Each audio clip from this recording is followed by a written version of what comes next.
Okay, if you haven't read this one, I'm going to read it out for you really quick. A Night Out, Scene 1, $1 a week. The doorway of the house where Chandler has a room. He is dressed in his best clothes, ready for his evening out. He is going out as his friend Jack White comes in. What are you doing this evening, Charles? Tonight I'm going to live like a man with $1 million. What are you talking about? You haven't got $1 million? How much money are you and I pay each week, Jeff? $18. Why?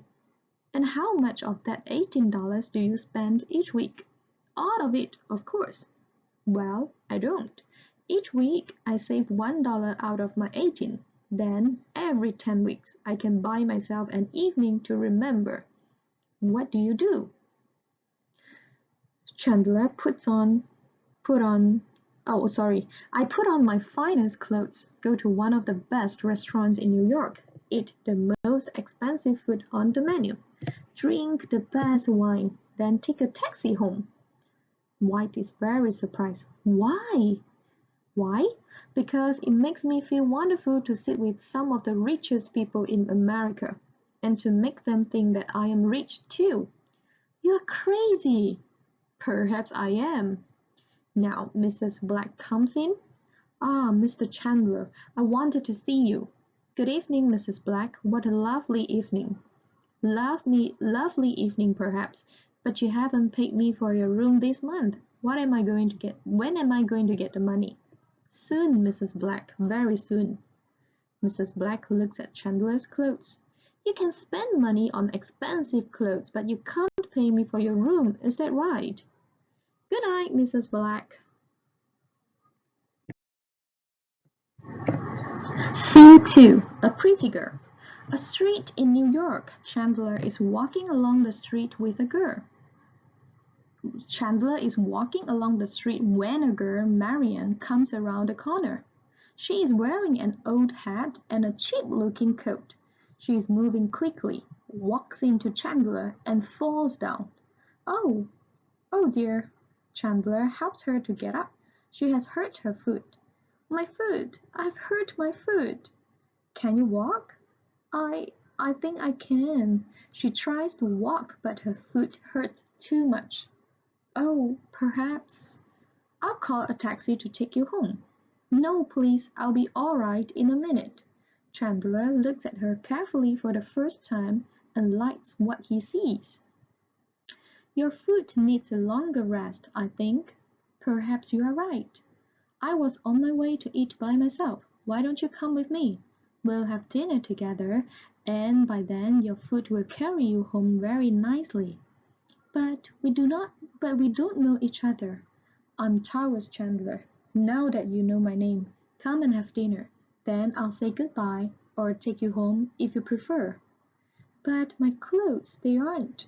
I'm sure that you look prettier in them than anyone we shall see in the most expensive restaurant. Well, my foot does hurt. All right, Mr. Chandler, I'll come. You can call me Miss Marian. Scene 3. Chandler tells a story. Chandler and Marian are sitting at a restaurant table. A waiter is giving them coffee. There are 2 other tables near them. The people sitting at them are dressed expensively and are talking quietly while eating. That was a very good dinner, thank you, Mr. Chandler. Tell me, what do you do? Do? I ride my horses, go dancing, travel to Europe, and then there's my boat. Haven't you got any work to do? Something more, well, interesting. My dear Miss Marian, there's no time for work. Think of dressing every day for dinner and of calling at the houses of 6 or 7 friends every afternoon or evening. Yes, well, oh yes, we do-nothings are the hardest workers in the country. I see. Well, thank you for a nice time. I must go home now. My foot is much better.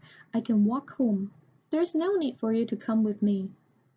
Oh, well, goodbye, Miss Marian.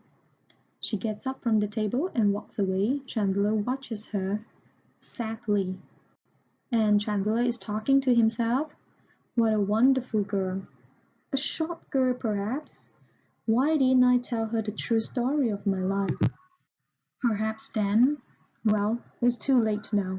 Oh, how stupid I am. Scene 4. The right man for Marian. In Marian's bedroom, she's with her sister, Sissy.